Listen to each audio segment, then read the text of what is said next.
இது வெள்ளிக்கிழமை மதியம் சுட சுட சாதத்தோட சூடான கருவாட்டு குழம்பு மஷ்ரூம் ஆம்லேட்டோட லஞ்சை சூப்பராக முடிச்சிருந்தோம்.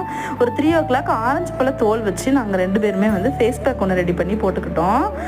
இந்த மாதிரி லீவு டைமில் பெரிய பெரிய வேலைகளில் நம்மளுக்கு ஹெல்ப் பண்ணுறாங்களோ இல்லையோ, சின்ன சின்ன ஹெல்ப்லாம் நம்மளுக்கு வந்து ஹஸ்பண்ட் வந்து பண்ணும்போது கூட நின்று சப்போர்ட்டிவாக பேசிகிட்டு இருக்கும்போது அந்த சந்தோஷம் இருக்குது பார்த்தீங்களா, அதுக்கு ஈடு இணை எதுவுமே கிடையாது. அந்த மாதிரி என்னோட ஹஸ்பண்ட் வந்து லீவு டைமில் அவங்களுக்குன்னு ஒரு மூடு வரும்போது நம்மக்கிட்ட வந்து நின்று பேசுறது, காஃபி போட்டு கொடுக்கறது, அந்த மாதிரிலாம் பண்ணுவாங்க. டக்குன்னு 5 minutesல மஷ்ரூம் கிரேவி ரெடி பண்ணியிருந்தேன். கடாயில் எண்ணெய் ஊற்றிட்டு பிரியாணி மசாலா, வெங்காயம், அதோட தேவையான மசாலா பொடியெல்லாம் போட்டுட்டு ஒரு தக்காளியை நல்லா ஃபைன் பேஸ்ட்டாக அரைச்சி சேர்த்துட்டு மஷ்ரூம் சேர்த்து தண்ணி விட்டு மூடி வச்சு நல்லா ஒரு 10 நிமிஷம் கொதிக்க விட்டுட்டா மஷ்ரூம் கிரேவி ரெடி. சூப்பராக தோசையோட மஷ்ரூம் கிரேவி வச்சு நைட்டு டின்னரை முடிச்சதுக்கப்புறமா பாப்பாவுக்கு காய்ச்சினா பால் தெரிஞ்சிருச்சு, வேஸ்ட் ஆக வேண்டாம்னு சொல்லிட்டு அதில் பன்னீர் தான் எடுத்து வச்சுருந்தேன்.